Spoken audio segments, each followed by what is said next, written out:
Ladies and gentleman, 15वें BRICS summit के भव्य आयोजन और हमारे आतिथ्य सत्कार के लिए मैं प्रिय मित्र राष्ट्रपति रामाफोसा को एक बार फिर से बहुत बहुत बधाई देता हूं। जोहानिसबर्ग जैसे खूबसूरत शहर में एक बार फिर आना मेरे और मेरे डेलीगेशन के लिए अत्यंत खुशी का विषय है। इस शहर का भारत के लोगों और भारत के इतिहास से पुराना गहरा संबंध है।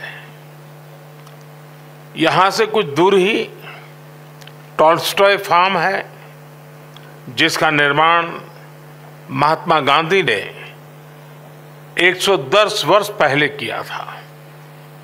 भारत, यूरेशिया और अफ्रीका के महान विचारों को जोड़कर महात्मा गांधी ने हमारी एकता और आपसी सौहार्द की मजबूत नींव रखी थी।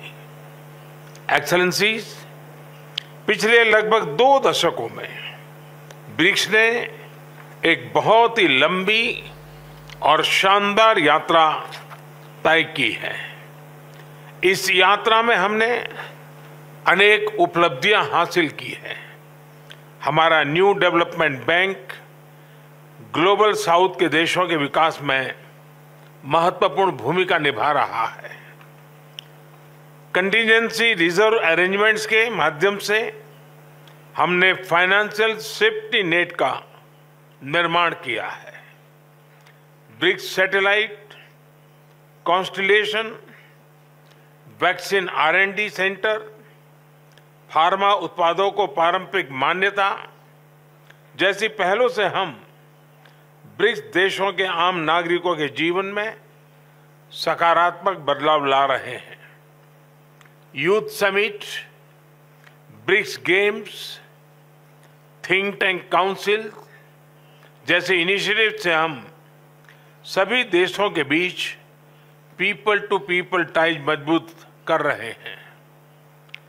ब्रिक्स एजेंडा को नई दिशा देने के लिए भारत ने रेलवे रिसर्च नेटवर्क, MSMEs के बीच करीबी सहयोग, online BRICS database, startup forum जैसे कुछ सुझाव रखे थे। मुझे खुशी है कि इन विषयों पर उल्लेखनीय प्रगति हुई है। एक्सेलेंसीज, हमारे करीबी सहयोग को और व्यापक बनाने के लिए मैं कुछ सुझाव आपके सामने रखना चाहूंगा। पहला है स्पेस के क्षेत्र में सहयोग। हम ब्रिक्स सैटेलाइट कॉन्स्टिलेशन पर पहले से काम कर रहे हैं। एक कदम आगे बढ़ाते हुए हम ब्रिक्स स्पेस एक्सप्लोरेशन कंसोरियम बनाने पर विचार कर सकते हैं। इसके अंतर्गत हम स्पेस रिसर्च, वेदर मॉनिटरिंग जैसे क्षेत्रों में ग्लोबल गुड के लिए काम कर सकते हैं। मेरा दूसरा सुझाव है शिक्षा, स्किल डेवलपमेंट और टेक्नोलॉजी में सहयोग। ब्रिक्स को एक फ्यूचर रेडी ऑर्गेनाइजेशन बनाने के लिए हमें अपनी सोसाइटीज को फ्यूचर रेडी बनाना होगा। इसमें टेक्नोलॉजी की अहम भूमिका रहेगी। भारत में हमने दूर सुदूर तथा ग्रामीण क्षेत्रों के बच्चों और उनके तक शिक्षा पहुंचाने के लिए दीक्षा यानी digital infrastructure for knowledge sharing platform बनाया है। साथ ही स्कूल के विद्यार्थियों के बीच इनोवेशन को बढ़ावा देने के लिए हमने देश भर में 10,000 अटल टिंकरिंग लैब्स बनाए हैं। भाषा संबंधी बाधाओं को हटाने के लिए भारत में AI based language platform Bhashini का इस्तेमाल किया जा रहा है। वैक्सीनेशन के लिए कोविन प्लेटफॉर्म बनाया गया है। डिजिटल पब्लिक इंफ्रास्ट्रक्चर यानी इंडिया स्टैक के माध्यम से पब्लिक सर्विस डिलीवरी को रिवॉल्यूशनराइज किया जा रहा है। विविधता भारत की एक बहुत बड़ी ताकत है। भारत में किसी समस्या का हल इस विविधता की कसौटी से निकलकर आता है। इसलिए ये सॉल्यूशंस विश्व के किसी भी कोने में आसानी से लागू हो सकते हैं। इस संदर्भ में भारत में विकसित इन सभी प्लेटफॉर्म्स को ब्रिक्स पार्टनर्स के साथ साझा करने में हमें खुशी होगी। मेरा दूसरा सुझाव है कि एक दूसरे की ताकतों की पहचान करने के लिए हम मिलकर स्किल मैपिंग पर कर सकते हैं। इसके माध्यम से हम विकास यात्रा में एक दूसरे के पूरक बन सकते हैं। मेरा चौथा सुझाव है बिग कैट्स के संबंध में। ब्रिक्स के 5 देशों में बड़ी संख्या में विभिन्न प्रजातियों के बिग कैट्स पाए जाते हैं। इंटरनेशनल बिग कैट अलायंस के अंतर्गत हम इनके संरक्षण के लिए साझा प्रयास कर सकते हैं। मेरा 5वां सुझाव है ट्रेडिशनल मेडिसिन को लेकर। हम सभी देशों में ट्रेडिशनल मेडिसिन का इकोसिस्टम है। क्या हम मिलकर ट्रेडिशनल मेडिसिन की रिपोजिटरी बना सकते हैं?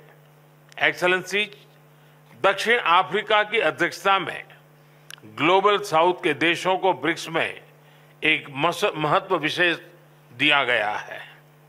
हम इसका हृदय से स्वागत करते हैं। यह वर्तमान समय की मात्र अपेक्षा ही नहीं बल्कि जरूरत भी है। भारत ने अपनी G20 अध्यक्षता में इस विषय को सर्वोच्च प्राथमिकता दी है। One earth, one family, one future, इस मूल मंत्र पर हम सभी देशों के साथ मिलकर आगे बढ़ने का प्रयास कर रहे हैं। इस वर्ष जनवरी में आयोजित voice of global south summit में 125 देशों ने भाग लिया और अपनी चिंताओं और प्राथमिकताओं को साझा किया। हमने अफ्रीकन यूनियन को G20 की स्थायी सदस्यता देने का प्रस्ताव भी रखा है।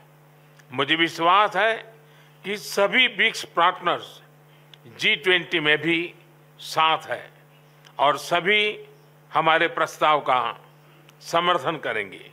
इन सभी प्रयासों को ब्रिक्स में भी विशेष स्थान दिए जाने से ग्लोबल साउथ के देशों को उनका आत्मबल और बढ़ेगा। एक्सेलेंसी, भारत ब्रिक्स की सदस्यता में विस्तार का पूरा समर्थन करता है और इसमें कॉन्सेंसस के साथ आगे बढ़ने का स्वागत करता है। 2016 में भारत की अध्यक्षता के दौरान हमने ब्रिक्स को building responsive, inclusive and collective solution से परिभाषित किया था। 7 साल बाद हम कह सकते हैं कि BRICS will be breaking barriers, revitalising economies, inspiring innovation, creating opportunities and shaping the future. हम सभी ब्रिक्स पार्टनर के साथ मिलकर इस नई परिभाषा को सार्थक करने में सक्रिय योगदान देते रहेंगे।